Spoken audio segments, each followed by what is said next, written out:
Welcome everyone. Welcome to our new episode of Sacred Art, the series in which we are understanding about icons and its teaching and its theology. Today we will be talking about icons in Orthodox worship space. That is the whole structure and what's the importance of icons inside an Orthodox church and the whole Orthodox worship space. First of all, I would like to remind you all something that we all learned in our Sunday school. We all learned that the Orthodox Church as a structure is similar to Noah's Ark, right? We all learned about it. And whenever we get inside an Orthodox church, we see a structure like a box or it looks like a ship. Especially, I like the cathedral, the Abbasiyya Cathedral, it looks like a ship. And more than that, there are many other similarities also between Noah's Ark and an Orthodox church. And what is it? We all remember that in Noah's Ark, a part of the creation was inside Noah's Ark. So let's search where is creation inside Orthodox Church. And I like this illustration a lot, which can define how the creation comes inside Orthodox Church. There is a story that once some honeybees were just flying around a garden and they were searching some flowers. So they found flowers and they went to that flowers, they sucked some nectars and they searched around to find some good tree, and they started building their nest. So the nest, after some time the nest grew, and after a while a man came and he got that nest. He took out all the honey and he took out all the wax. He used that wax for making candles, and that candle is used inside the church. So now you can remember that honeybee, flowers, the man, the tree, the whole nature conspired together. Sorry to say, but conspire. It was like a conspiring. Conspired together and they made that candle. And that candle is used inside Orthodox Church. And that's the beauty of Orthodox worship space, that the whole creation is coming together. As it is written in the book of Hebrews chapter 12, that since we are surrounded by clouds of witnesses, and not only clouds of witnesses, but the whole creation, including the angels, they all come together and worship. And that's the beauty of an Orthodox worship space. We talked about candle, but let's talk about how icons are playing an important role. As I said in the previous session, that what attracted me more in iconography was about the dignity, the beauty, the meaning behind icons. And one of the meaning behind icons is the colors. The colors that we used inside icons, they all are natural. Traditionally, they all are natural. Natural pigments, earthen colors, we all use it together to make an icon. Now, these earthen colors are used inside icons. So I still remember that in India, in southern part of India, the area where St. Thomas founded this Christianity and it grew all across India. In southern part of India, in Kerala, there are some churches in which you will find, till now, you will find natural paintings.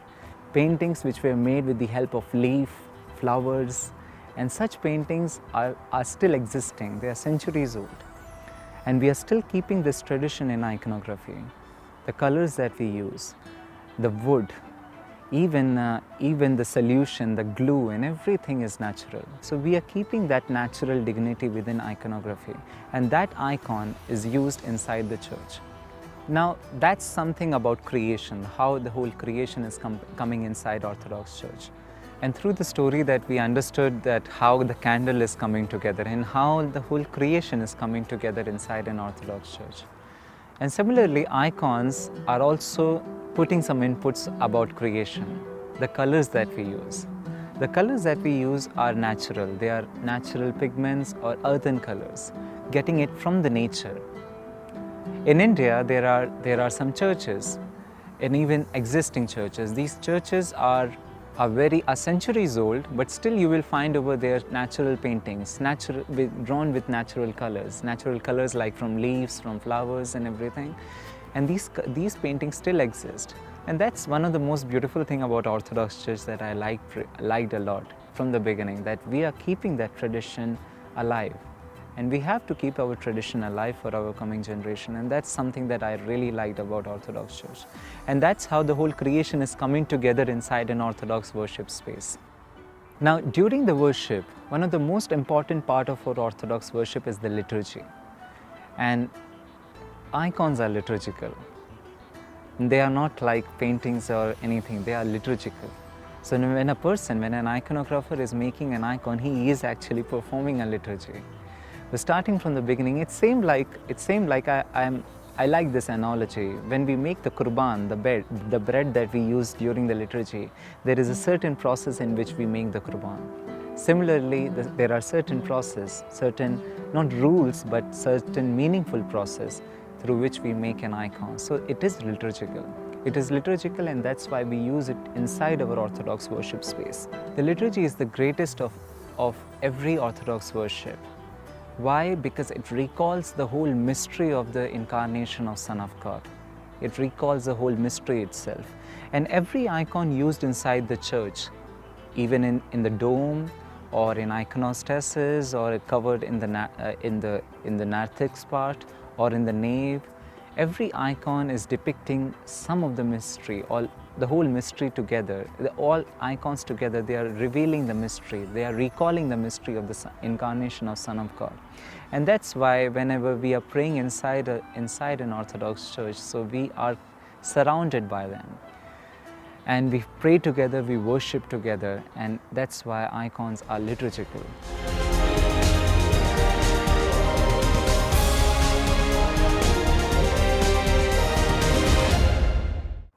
Now, icons inside Orthodox worship space, that whenever you get inside an Orthodox church, you will find yourself in a completely different world. You will find yourself surrounded by icons. You will find yourself surrounded by icons of saints especially. And when you look up to the dome, you will find Christ the Pantocrator in the center. Then you will find the cherubims and seraphim. Then you will find the evangelist, the prophets, everyone together. Why? Because in Orthodox Church, we believe in a community of prayer. It's not about you and me, it's always about us. As it is written in the book of Hebrew, we are surrounded by the clouds of witnesses.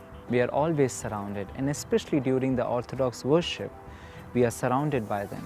I don't know about most of the architectures, but I have heard from my fathers that in the Orthodox architecture, we keep the central part of the church red in color, and it's always empty. Why? Because that is the place where the departed souls comes together and they pray together and they worship together. So it's not only about me. Now let's imagine something. Let's imagine that we are inside an Orthodox church. As a single person, you are inside an Orthodox church, and there is no one inside that church. No one, not even a single person. The church is closed and you are only inside that church. So you're going to pray. And when you're going to pray, at the end, you might be saying this beautiful prayer that make us worthy to pray thankfully. Our Father who art in heaven. But the question arises, there was no one inside the church. Then why did you said our Father? And why didn't you said my Father? You said in plural way that our Father, because you are not praying for you alone. It's not about you and me. It's always about us. You are surrounded by so many people, and all the people, the whole creation is coming together and praying. You might only be saying our Father because you are praying for all of them. And that's the beauty of the Orthodox worship. Now I would like to talk a little bit about the iconostasis, because iconostasis varies. In Coptic church, there is another format of iconostasis. In Russian church, it's different. In Greek church, it is different. So let's talk about iconostasis, the common thing about iconostasis. When you get inside an Orthodox church, the most striking thing is iconostasis, and especially the icon of the Most Holy Theotokos. So you will see on the left-hand side of the altar, you will find the icon of Most Holy Theotokos. Why? Because when you're going to read the iconostasis from left to right, you will see that that's the beginning of the incarnation. That was the first time when the God incarnated. The whole base of iconography started from there, that the undescribable God became describable. So we depict the Mother of God with Christ there. And then we read from the other side. On the other side of the altar, you will find Christ the Pantocrator. Why Christ the Pantocrator is there? Because that is the way he is going to come the second time. So this side, it was for the first time, and this side for the second time. And Christ the Pantocrator, which means the sustainer of all or the judge of all, he's going to come at the second time like this. So that's something very common in all the iconostasis across the Orthodox churches. Now, what is there in the center?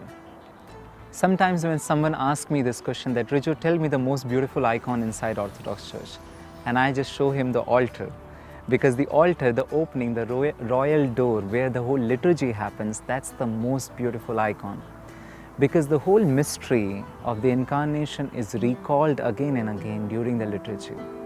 So on this side you find Most Holy Theotokos, then you will find the liturgy, the whole mystery of incarnation recall. Then on this side you will find Christ the Pantocrator. Then it goes on according to the size of the church. It goes on. You will find then John the Baptist. Then you will find Saint Michael. On this side you will find Saint Gabriel and Annunciation Annunciation to Mother Mary. So that's how the iconostasis goes.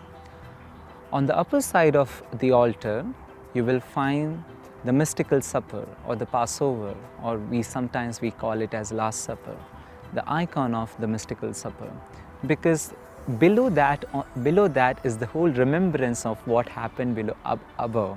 That's the whole Last Supper. And above that you will find the crucifix, the crucifixion, with the icon of Christ in the center, Theotokos on the left hand side, and John the Apostle on the right hand side. So that's the typical structure of iconostasis. We have a lot of things to share about the placement of icons inside the Orthodox Church. The dome is there, the altar is there, and everywhere we place icon with a certain meaning. And we will be learning about this in the further sessions. I would like to wind up this particular session with the quotation of John of Kronstadt. He was a Russian monk, and this is how he defined Orthodox worship.